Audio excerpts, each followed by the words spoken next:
ओम अज्ञानतिमिरान्धस्य ज्ञानञ्जनशलाकया चक्षुरुन्मिलितमेन तस्मै श्रीगुरुवे नमः। श्रीचैतन्यमनोभीष्टं स्थापितं येन भूतले स्वयं रूपकदामह्यं ददाति स्वपदान्तिकं।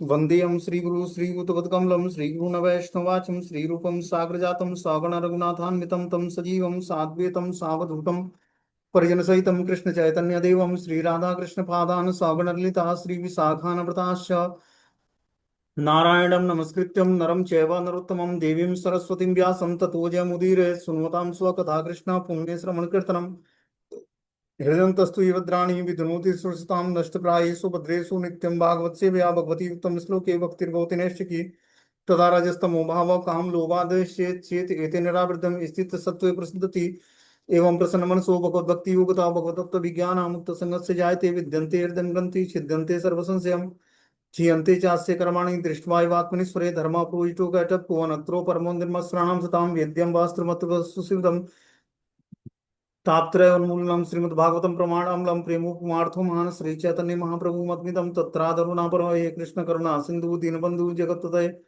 गोपेश गोपिका कांत राधा कांत नमस्तु ते तप्त कांचन गौरांगे श्री राधे वृंदावनेश्वरी वृषभानुसुते देवी प्रणमामि हरिप्रिये वाञ्छाकल्पतरुवृक्षा कृपा सिन्धुभ्यो च पतितानां पावनेभ्यो वैष्णवेभ्यो नमो नमः। जय श्री कृष्ण चैतन्य प्रभु नित्यानंद श्री अद्वैत गदाधर श्रीवासादि श्री गौर भक्तवृंद हरे कृष्ण कृष्ण कृष्ण हरे हरे हरे राम राम राम हरे हरे।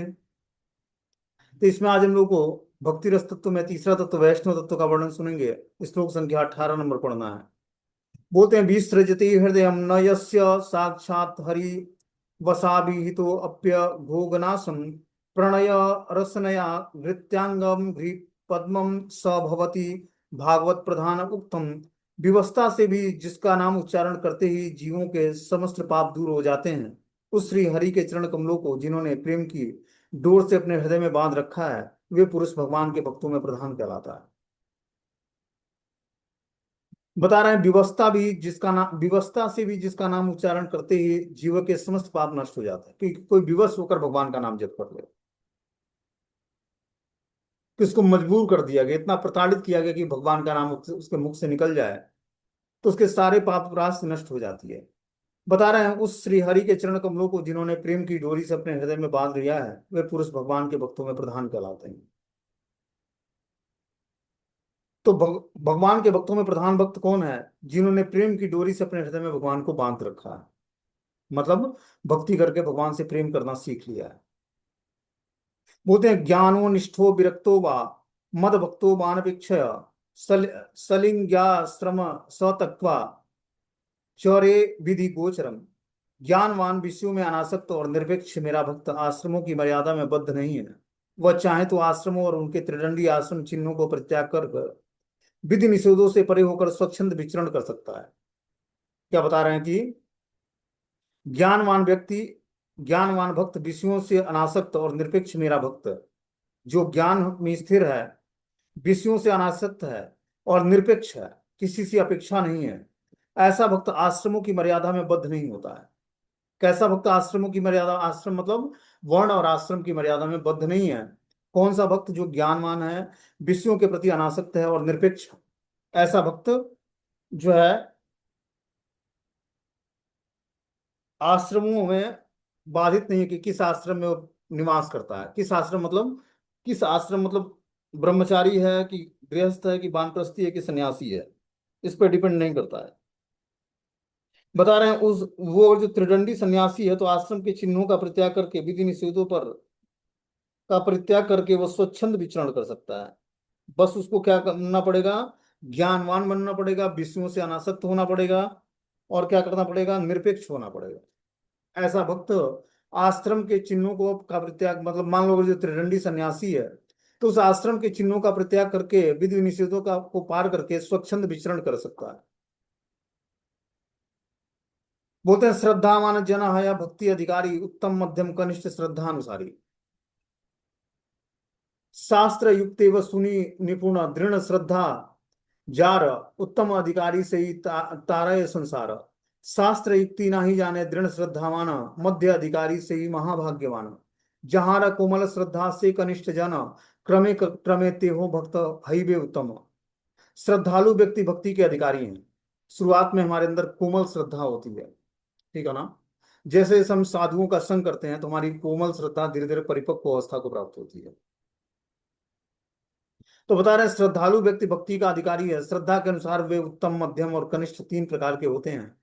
शास्त्र युक्ति में दृढ़ श्रद्धावान भक्ति साधक उत्तम अधिकारी कहलाता है। कैसा साधक? जो शास्त्र युक्ति में दृढ़ श्रद्धावान है, जिसकी श्रद्धा शास्त्रों में है और दृढ़ता पूर्वक श्रद्धा शास्त्रों में दृढ़ श्रद्धा रखते हुए भक्ति साधन में दृढ़ है, वो उत्तम साधक कहलाता है। ये संसार का उद्धार करने में समर्थ है। जो साधक शास्त्र युक्ति में पारंगत नहीं है किंतु दृढ़ श्रद्धा होती है, वह मध्यम अधिकारी कहलाता है। कि अभी उसको शास्त्रों में वो पारंगत नहीं है, लेकिन दृढ़ उसकी श्रद्धा है भगवान में, गुरु में, शास्त्र में, तो मध्यम अधिकारी कहलाएगा। वे परम सौभाग्यवान होते हैं। जिनकी श्रद्धा कोमल है अर्थात दृढ़ नहीं है, वे कनिष्ठ अधिकारी वैष्णव कहलाते हैं। ये लोग क्रमशः उत्तराधिकारी वैष्णव होंगे। तो इस प्रकार भक्तों में भी तीन प्रकार की कैटेगरी होती है। उत्तम भक्त वो है जो श्रद्धानुसार, जो शास्त्रों में दृढ़ श्रद्धा है जिसकी, और भक्ति साधन में भी उत्तम तरीके से नियमों का पालन करता है। वे ये संसार का उद्धार करने में समर्थ होते हैं, जो उत्तम भक्त कहलाते हैं, कि अपना भी उद्धार कर लेते हैं और सबका उद्धार कर सकते हैं। इनके पास ये सामर्थ्य होता है।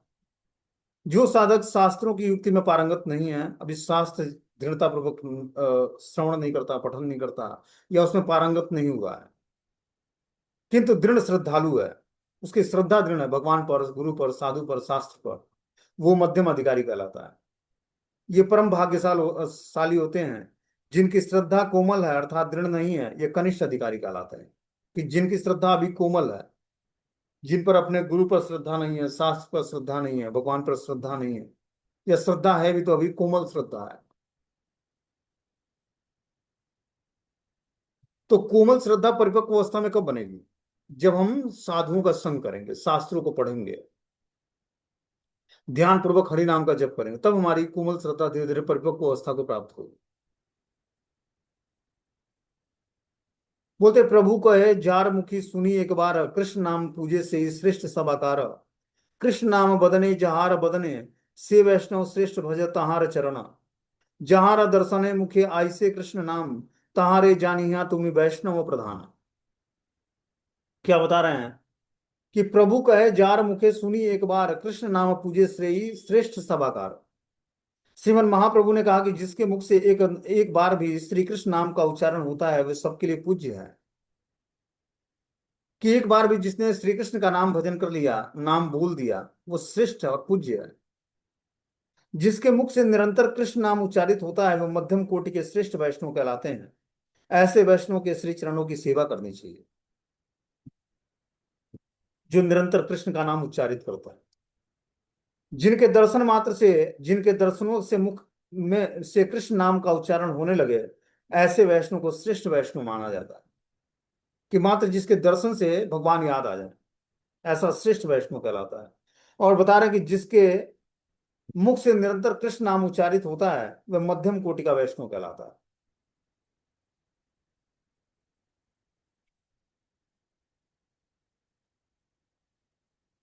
आगे बता रहे हैं श्री कृष्ण के प्राय सभी गुण वैष्णव में विद्यमान रहते हैं। उनकी गणना करना असंभव है, यहाँ पर उनका दिग्दर्शन मात्र कराया गया है। वैष्णव गण कृपालु, तो यहाँ पर वैष्णव के 26 गुणों का वर्णन है। कि जो वैष्णव बन जाता है, भगवान का भक्त बन जाता है, उसमें भगवान के ही समान दिव्य गुण आ जाते हैं। तो दिव्य गुण जो है 26 गुण विशेष होते हैं। वो 26 गुण कौन से हैं? जो वैष्णव में भी आ जाते हैं, जो कि भगवान के दिव्य गुण है। तो बता रहे हैं कि जो वैष्णव बन जाता है उसमें, मतलब वैष्णव मतलब भगवान का भक्त बन जाता है, उसके अंदर कृपालुता आ जाती है, वो सब जीवों के प्रति कृपालु हो जाता है। और अकृत द्रोह, वो द्रोह नहीं करता किसी से। सत्य सार, सत्य ही उसके जीवन का सार होता है। समभाव रखता है सब जीवों पर।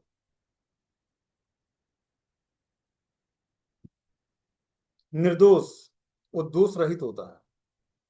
वदान्य, वो बदन्याय होता है। मृदु, मतलब सॉफ्ट। शुचि, शुचि मतलब पवित्रता। अकिंचन मतलब भौतिक वस्तुओं को इकट्ठा नहीं करता है।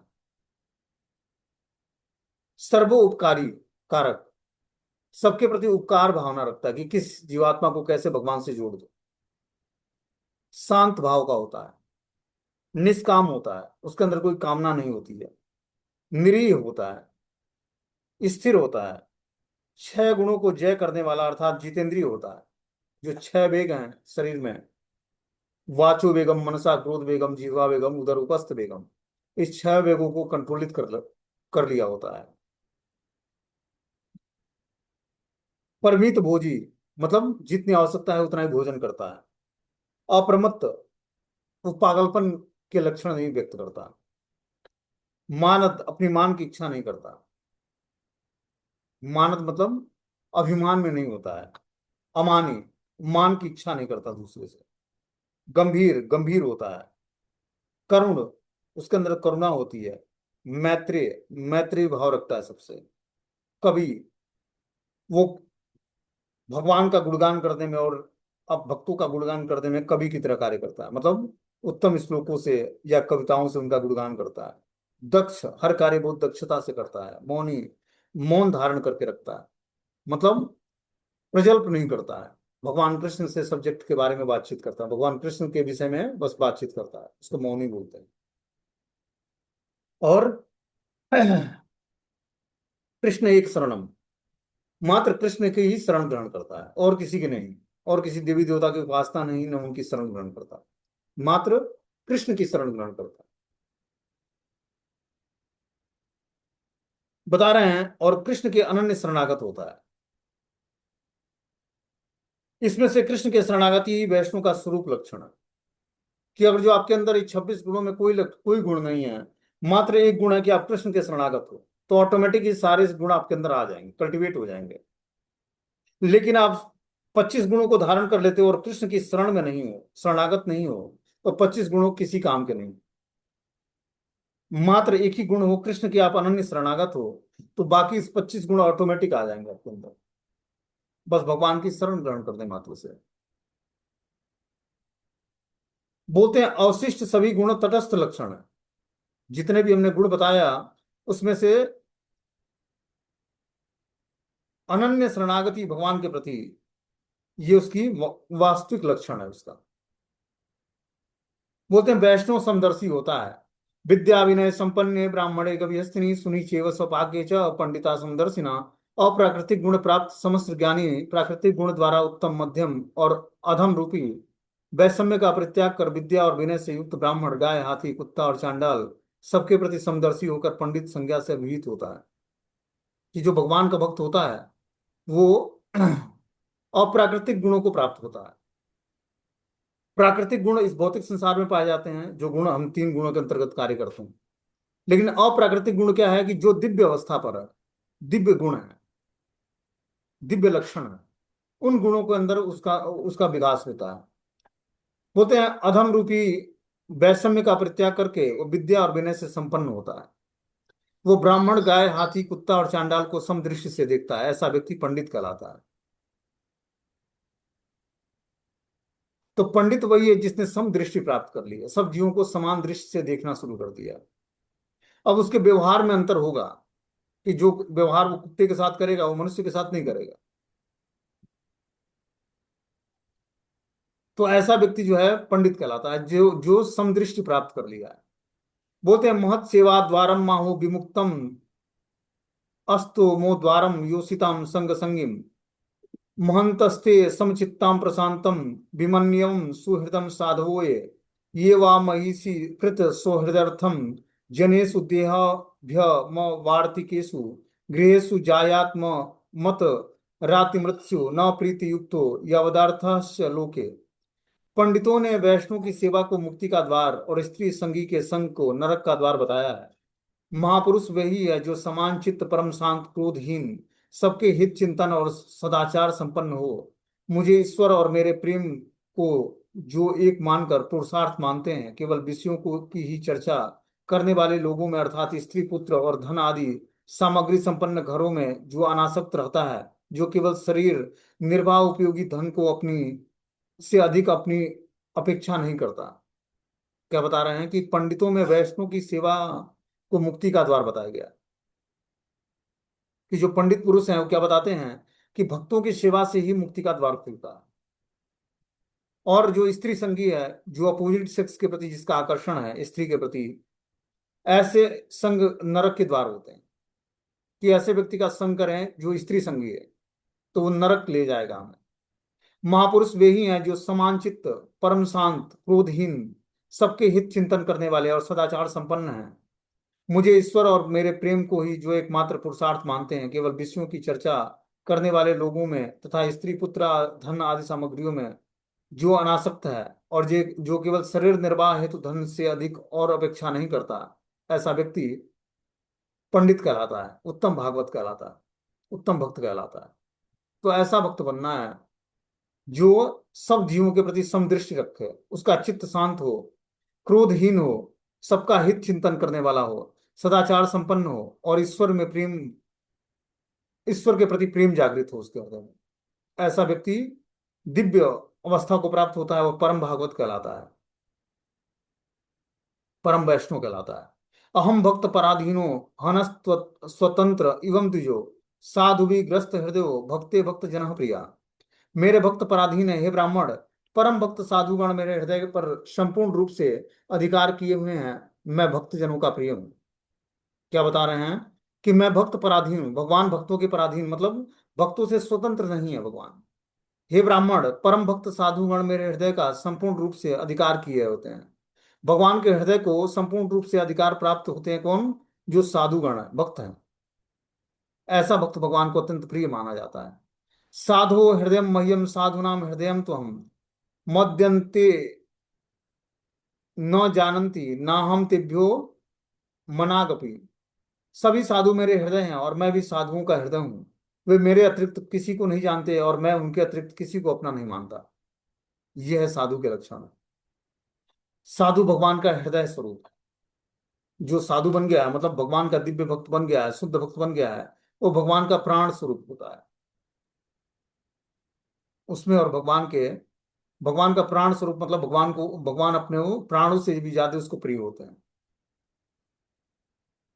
मैं साधुओं का हृदय हूं, वे मेरे अतिरिक्त किसी को नहीं जानते और मैं उनके अतिरिक्त अपना नहीं मानता किसी को।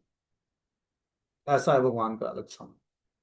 कि जो भगवान का शुद्ध भक्त बन गया, भगवान उसके अतिरिक्त किसी को नहीं जानते मानते, और मैं भी उसके अतिरिक्त किसी को अपना नहीं मानता। बोलते हैं कि वैष्णव परम पावन होता है। बहुत विधा भागवता तीर्थी भूता स्वयं प्रभु तीर्थे कुर्वन्ति तीर्थानि स्वांतम अस्थे गदाव्रतम। आपके जैसे सभी साधु स्वयं तीर्थ स्वरूप हैं। आप लोग गदाधर श्री कृष्ण को निरंतर हृदय में धारण कर पापियों के पाप से मलिन हुए तीर्थ समूह को पवित्र करने के में समर्थ हैं। तो बता रहे हैं कि आप जैसे सभी साधु स्वयं तीर्थ स्वरूप भगवान के, जो जो भगवान का शुद्ध भक्त है, ऐसा साधु जो है तीर्थ स्वरूप होता है। वो जहां जाता है उसकी उपस्थिति मात्र से वो तीर्थ स्थान बन जाता है। आप लोग गदाधर श्री कृष्ण को निरंतर हृदय में धारण करके पापियों के पाप से मलिन हुए तीर्थ समूहों को भी पवित्र करने में समर्थ है। तो जिसके हृदय में भगवान कृष्ण निवास करते हैं, ऐसा व्यक्ति जो है तीर्थ स्वरूप होता है, क्योंकि वो जहां जाता है वहां पर तीर्थ निवास करने लगते हैं, क्योंकि हृदय में भगवान स्वयं साक्षात निवास करते हैं। बता रहे हैं कि गदाधर श्री कृष्ण निरंतर हृदय में धारण कर पापियों के पाप के मलिन हुए तीर्थ समूहों को भी पवित्र करने में समर्थ होता है। ऐसा भक्त जो भगवान का शुद्ध भक्त है, वो जहाँ उपस्थित होता है वहां पर स्वयं साक्षात भगवान उपस्थित होते हैं, और वो जहाँ उपस्थित होता है वो स्थान तीर्थ बन जाता है, क्योंकि भगवान स्वयं हृदय में निवास करते हैं। बोलते हैं य नाम श्रुति मात्रेण अपमानम भवति निर्मलम तस्य तीर्थम पदम किम वा दासा नाम वशिष्यते। जिसका नाम सुनने मात्र से जीव निर्मल होता है, जो उस तीर्थ पद भगवान के दास हैं, उनके लिए कौन सा कर्तव्य शेष रह जाता है। जो भगवान का शुद्ध भक्त है, बता रहे हैं, जिसका नाम सुनने मात्र से जीव निर्मल हो जाता है, जो उस तीर्थ पद भगवान के दास हैं, उनके लिए कौन सा कर्तव्य शेष रह जाता है। संसार में सबसे ऊंची पदवी क्या है? भगवान का दास बनना। दास तो सबको बनना है, कोई माया का दास है और कोई भगवान का दास है। तो जो माया का दास है वो उदास रहता है और भगवान का दास बिंदास। तो भगवान की दासता स्वीकार करनी है। देखो, दासता तो इस भौतिक संसार में सबको स्वीकार करनी पड़ती है। अब दासता हृदय की स्थिति है। अब ऐसा नहीं कि जो भगवान का दास है वो भौतिक संसार में कार्य नहीं करेगा, अपने परिवार का पालन पोषण नहीं करेगा, ऐसा नहीं है। भगवान को सब कुछ मानते हुए, उस भौतिक संसार में रहते हुए, कार्य करते हुए, वो पूर्ण रूपेण भगवान के शरणागत होता है। ऐसा जीवात्मा भगवान का धीरे धीरे शुद्ध भक्त बन जाता है। अभी हम पत्नी के शरणागत होते हैं, बच्चों के शरणागत होते हैं, माता पिता के शरणागत होते हैं, ऑफिस कार्यालय में बॉस के शरणागत होते हैं। तो ये लगता ही नहीं कि हम भगवान के शरणागत हैं कि नहीं हैं, कैसे भगवान की शरण ग्रहण करनी है, ये पता नहीं होता है। तो ये कैसे हम भगवान के शरणागत हो गए? जब हमारी कॉन्सियसनेस जो है, चेतना भगवान में लगी रहेगी, और अपने सारे कार्य भगवान को स्मरण करते हुए भगवान की प्रसन्नता के लिए करेंगे, और फल की चिंता न करके भगवान पर आश्रित रहेंगे कि इस कर्मों का जो परिणाम भगवान देंगे, वो उस कर्मों के परिणाम से मैं भगवान की दिव्य सेवा करनी है। वो स्थिति प्राप्त करके जीवात्मा अपने समस्त कर्म बंधनों से मुक्त हो पाता है। और कर्म बंधनों से मुक्त होकर वो धीरे धीरे, उसका जीव का हृदय निर्मल हो जाता है, और वो तीर्थ पद को प्राप्त कर लेता है। वो तीर्थों को भी पवित्र करने वाला होता है। बोलते हैं, स्वधर्मनिष्ठम सतजन्म भी पुमान विरिच्यतामेति ततम परम हिमाम अव्याकृतम भगवतो अर्थ वैष्णवम पदम यथा हम विबुधा कलात्य। शिव जी कहने लगे कि अपने वर्णाश्रम धर्म की भली भांति पालन करने वाला पुरुष 100 जन्मों के बाद ब्रह्मा के पद को प्राप्त होता है। इससे भी अधिक पुण्य इकट्ठा होने पर वो मेरे पद को प्राप्त होता है। परंतु जो भगवान के अनन्य भक्त हैं, उनके इस आवागमन के चक्र में प्रवेश नहीं करना पड़ता है। वे सीधे ही साक्षात प्रापंचिक वैष्णव पद को प्राप्त होते हैं, प्रपंचातीत वैष्णव पद को प्राप्त होते हैं, जिससे मैं महादेव और अन्य देवतागण भी अपने अपने आधिकारिक अवधि की समाप्ति के बाद प्राप्त करेंगे। तो हर देवताओं की एक जो है आधिकारिक अवधि है कि किस अवधि तक उस पोस्ट पर वो विराजमान रहेगा, चाहे ब्रह्मा हो, चाहे शिव हो, चाहे अन्य देवता हो। बता रहे हैं, शिव जी कहने लगे कि अपने वर्णाश्रम धर्म की भली भांति पालन करने वाला मनुष्य, जीवात्मा 100 जीवन अगर जो वर्णाश्रम धर्म का पालन करेगा, तब वो ब्रह्मा के पोस्ट को प्राप्त करेगा। सोच लो कितना रेयर है ब्रह्मा का पोस्ट प्राप्त करना, कि 100 जीवन तक वो वर्ण और आश्रम में अपने को फिट रखेगा। जिस वर्ण का है, जिस आश्रम का है, उसके लिए वही निर्धारित कर्म को करेगा। जब वर्णाश्रम धर्म को अच्छे तरीके से 100 जीवन पालन करेगा, तब जाकर ब्रह्मा का पोस्ट प्राप्त करेगा। इसके भी अधिक पुण्य होने पर वो भगवान शिव का पोस्ट प्राप्त करता है।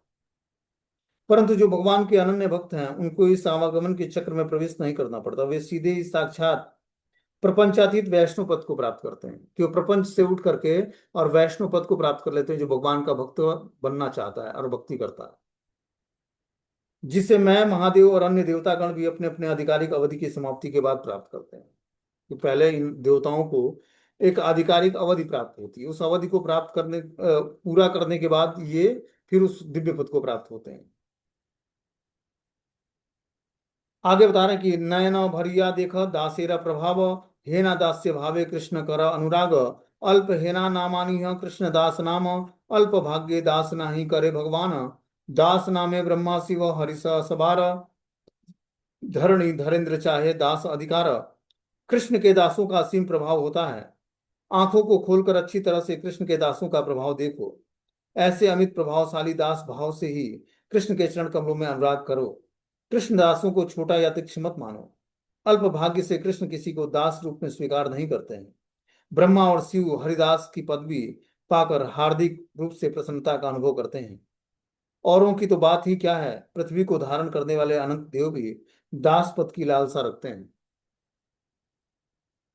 तो देखो, जो अनंत देव हैं, जो पूरे ब्रह्मांड को अपने सर पर धारण करते हैं, शिव जी सृष्टि का संहार करते हैं, ब्रह्मा सृष्टि का निर्माण करते हैं, ऐसे देवता भी भगवान की दासता स्वीकार करने के लिए प्रतीक्षा करते हैं।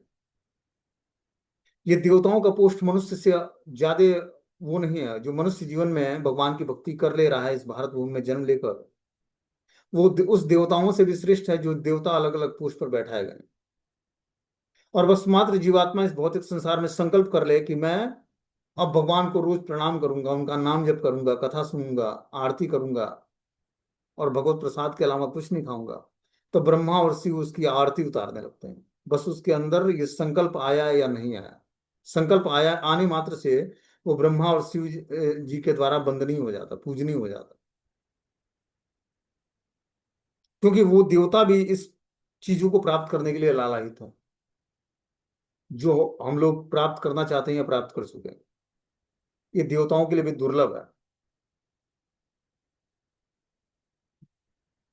बोलते हैं कीट जन्म हऊ यथा तुया दास, बहिर्मुख ब्रह्म जन्मे ना ही आस। शिला भक्ति विनोद ठाकुर कहते हैं कि अपने कर्मों के फल से मैं कीट जन्म में हूं, किंतु हे प्रभु, जहां आपके दास रहे वही मेरा जन्म हो, जिससे कि उनका संग प्राप्त होता रहे। मुझे बहिर्मुख ब्रह्मा को के जन्म की लालसा भी नहीं।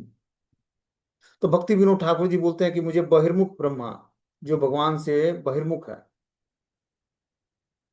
ऐसे जन्म की हमें अभिलाषा नहीं है। अपने कर्मों के फल की से कीट जन्म होता है तो हो, किंतु हे प्रभु, जहां आपके दास रहे वही मेरा जन्म है। ये भक्ति विनोद ठाकुर जी की प्रार्थना है, जिससे वे मैं उनका संग प्राप्त कर सकूं। चाहे मुझे आप कीट जन्म ही दो, लेकिन अपने भक्तों के संग में रखकर उनका हमें संग प्रदान करता रहा, जिससे मैं उनके संग को प्राप्त कर सकूं। मुझे ब्रह्मा जी के बहिर्मुख ब्रह्मा के जन्म की भी लालसा नहीं है। बोलते हैं मध्य मन फलमिदम मधु कैटभारे, मत प्रार्थनीय मदनुग्रह से एव यस्य एव त्वदः भृत्य भृत्य परिचालक भृत्य भृत्यम भृतस्य भृत्य इति माँ अस्मर लोकनाथम। हे लोकनाथ भगवान, हे मधु कैटभारे, मधु कैटभ का वध करने वाले, मेरे जन्म का यही फल और यही प्रार्थना है कि यहाँ आपका अनुग्रह है कि आप मुझे अपना भृत्य वैष्णव का दासानुदास, उन वैष्णव का दासानुदास दास, और वैष्णव के दासों के दासों के दास का अनुदास के रूप में मुझे स्मरण करेंगे। तो इस प्रकार बता रहे कि हे लोकनाथ, हे भगवान, हे मधुकैटभ का वध करने वाले, मेरे जन्म का यही फल और यही प्रार्थना है कि यदि आप अनुग्रह करें और आप मुझे अपना भृत्य वैष्णव या दासानुदास समझें, तो उन वैष्णव का दासानुदास दास, वैष्णव के दासों का दास का अनुदास के रूप में मुझे स्मरण करते रहें। बोलते हैं साधु नाम समचित्ता नाम सुतराम मत्कृतात्म नाम दर्शनानो भवेद बंधम पुंसो अक्षणो सवितुर्य था। जैसे सूर्योदय होने पर अंधकार दूर हो जाता है, उसी प्रकार सभी जीवों में समदर्शी भगवत भक्तों के दर्शन से जीव के भव बंधन का नाश हो जाता है। देखो क्या बता रहे हैं कि जैसे सूर्य उदय होते ही अंधकार दूर हो जाता है, उसी प्रकार सभी जीवों में समदर्शी भगवत भक्तों के दर्शन से जीव का बंधन, भव बंधन का नाश हो जाता है।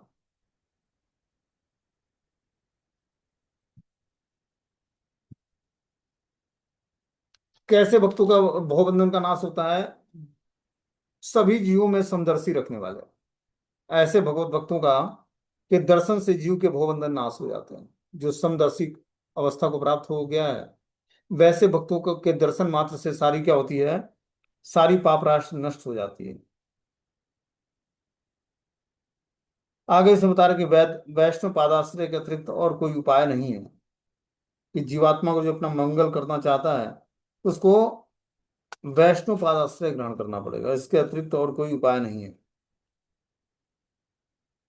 बोलते हैं ठाकुर वैष्णव पद अवनीत सुसंपद सुरा भाई सुना भाई हैया एक मन आश्रय लैया भजे ताहे कृष्ण नाथ तजिए आर सब मरे अकारण वैष्णव चरण फल प्रेम भक्ति सदु दूते बल आर के ह नाही बलवंत वैष्णव चरण रेणु मस्तके भूषण वेणु आर नाही भूषणेर अनंत तीर्थ जल पवित्र गुणे लिखी आक्षे पुराणे से सब भक्तिर प्रवंचन वैष्णवेर पादोदक समन है यही सब ताते है वांछित पुराण वैष्णव संगीते मन आनंदित अनुक्षण सदा हृदय कृष्ण पर संग दीन नरोत्तम कांदे हिया धैर्य नाही बांधे मोर दया दशा कीन है हेलग भंग।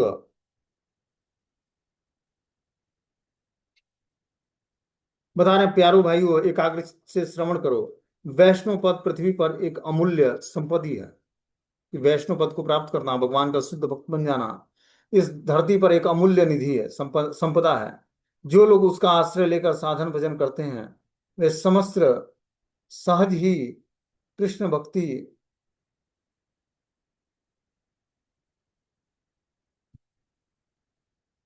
प्राप्त करते हैं, और जो ऐसा नहीं करते उनका जीवन व्यर्थ हो जाता है, उनका साधन भजन भी निष्फल होता है। वैष्णव के पदाधीन जल का सेवन प्रेम भक्ति की प्राप्ति कराता है।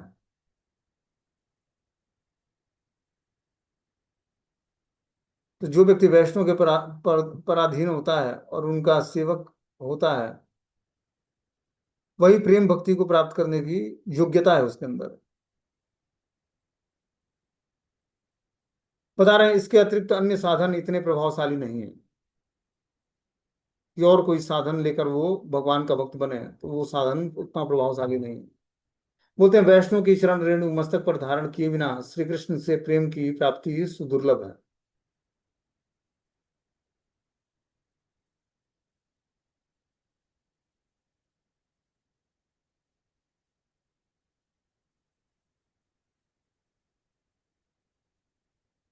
आगे जो है 40वां श्लोक है, बता रहे हैं कि ए वारा करुणा करा वैष्णव गोसाई पतित पावन तोमा बिनो के हिनाई, जहाँ र निकट गईले पाप दूर जाए, ये मन दयालु प्रभु के वे कोथा पाय, गंगार पारस हईला पश्चात पावन, दर्शने पवित्र करी यही तुम्हार गुण, हरि स्थाने अपराधे तारे हरि नाम, तुम्हारा स्थाने अपराधे नाही ग परित्राण, तुम्हारा हृदय सदा गोविंद विश्राम,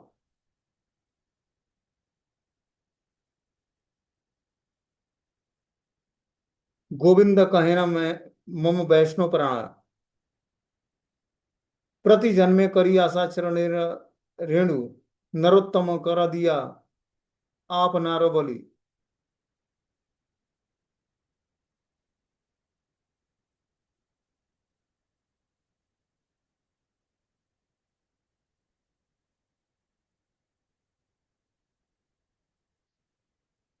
बोलते हैं हे पतित पावन वैष्णव गोस्वामी, मैंने सब प्रकार से अनुभव करके समझ लिया है कि आप लोगों के अतिरिक्त मुझ पर इस संसार सागर से पार कराने का कोई भी समर्थ नहीं है। अतः एकांत रूप से आपके श्री चरण कमलों का आश्रय लिया हूँ। अब आप मेरे ऊपर कृपा कीजिए, आपके बिना संसार में कोई मेरा कोई नहीं है, कोई बंधु नहीं है। इस संसार में ऐसा कोई भी सर्वसमर्थ दयालु नहीं है जिसके निकट जाने से मेरे हृदय में भयंकर पाप समूह दूर हो सकते हैं। भगवती गंगा पतित पावन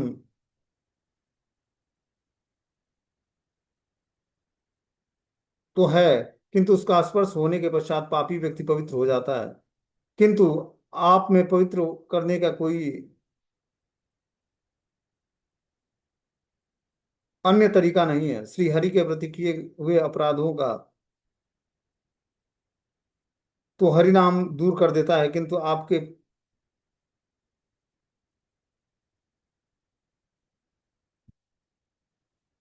बता रहे हैं आपके प्रति किए हुए अपराधों से उसका कदापि निस्तार नहीं होता, अर्थात श्री हरि और हरि नाम भी उसे दूर हो जाते हैं। आपके हृदय में कोई भी कृष्णतर कामना वासना नहीं होती है।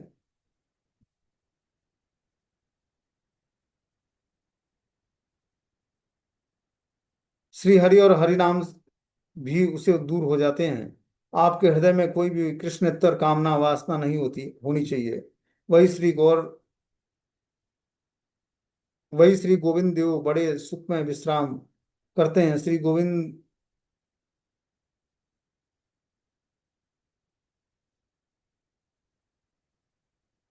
जी कहते हैं कि मेरे वैष्णव भक्त मेरे प्राण हैं। श्री नरोत्तम दास ठाकुर जन्म जन्मांतर मेरे ऐसे गोविंद प्रिय वस्तुओं वैष्णव की चरण धूलि की कामना करते हैं। हे वैष्णव ठाकुर, अतः आप कृपया मुझे